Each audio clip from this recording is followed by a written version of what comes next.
You're standing in the woods, 50 feet away, when a mountain lion steps out from the tree line. It stops, locking eyes with you. Every instinct in your body immediately screams a single command: run. Acting on that biological urge changes the dynamic instantly. The second you turn your back and sprint, you leave the category of confusing anomaly and apply for the position of prey.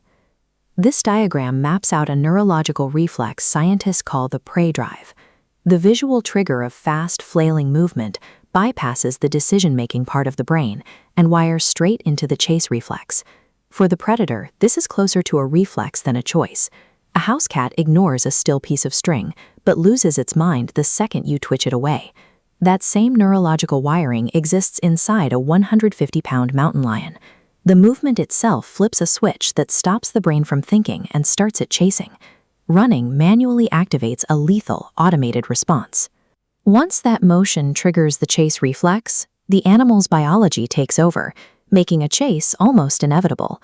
Predators treat every potential hunt as a high-stakes biological calculation. Out in the wild, a cracked jaw or a torn muscle can be a death sentence, meaning every fight carries the risk of starvation. This matrix illustrates a predator's cold math, weighing injury risk against caloric reward. Is the meal worth limping away? Humans introduce unknown variables. We stand on two legs, face forward, and smell like synthetic chemicals. Nothing matches the standard menu, so the calculation stalls. That long, unsettling stare is actually a moment of extreme biological confusion. The animal is effectively squinting at you, trying to translate a creature it doesn't recognize. When you run, you provide all the missing data. Fleeing signals weakness, mimics a fleeing deer, and exposes your back to claws. A mountain lion's body is optimized for a short burst of speed and a bite to the back of a fleeing neck. Standing still denies the system the one ingredient it needs to authorize an attack. Wildlife agencies advise you to stand still, look big, and back away slowly, because these actions serve as direct mechanical countermeasures to the prey drive, preventing the trigger that starts the chase. Different predators use different tactics to force a reaction. Mountain lions are stealth experts that wait for a lapse in attention, while wolves use posturing and circling to test a group for signs of panic. Bears utilize a behavioral stress test called a bluff charge.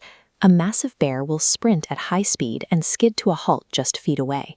This maneuver attempts to force the human into making a sudden, revealing movement. These interactions function as high-stakes, nonverbal negotiations. The predator probes for information, determining if you are a dangerous investment or an easy meal. Running terminates the negotiation instantly.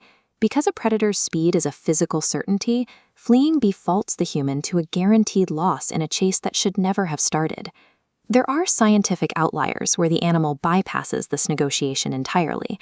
A starving predator, a surprise encounter at close range, or a mother defending her cubs may attack regardless of your behavior. Even with a defensive bear, running makes the situation more dangerous. Fleeing converts a tense, static standoff into a state of chaotic motion, which only escalates the animal's defensive response. Your body's impulse to run evolved millions of years ago, back when reacting to a threat had to happen faster than conscious thought could weigh the odds. Humans have the evolutionary ability to consciously recognize this primal alarm and choose to ignore it. The prefrontal cortex can provide a conscious veto, allowing us to remain still even while the brainstem signals a state of emergency.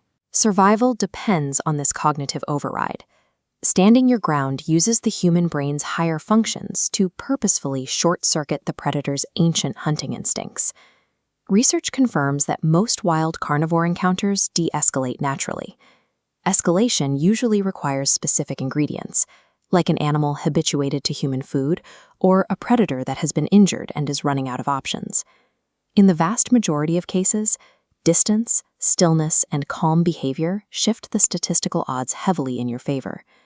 When an apex predator chooses to back away, it is completing a cold biological calculation. The risk of injury has outweighed the potential reward, and the animal is cutting its losses. Holding your ground delivers a firm no to the predator's assessment. It denies the evolutionary chase instinct the only piece of information it needs to move from observation to an attack.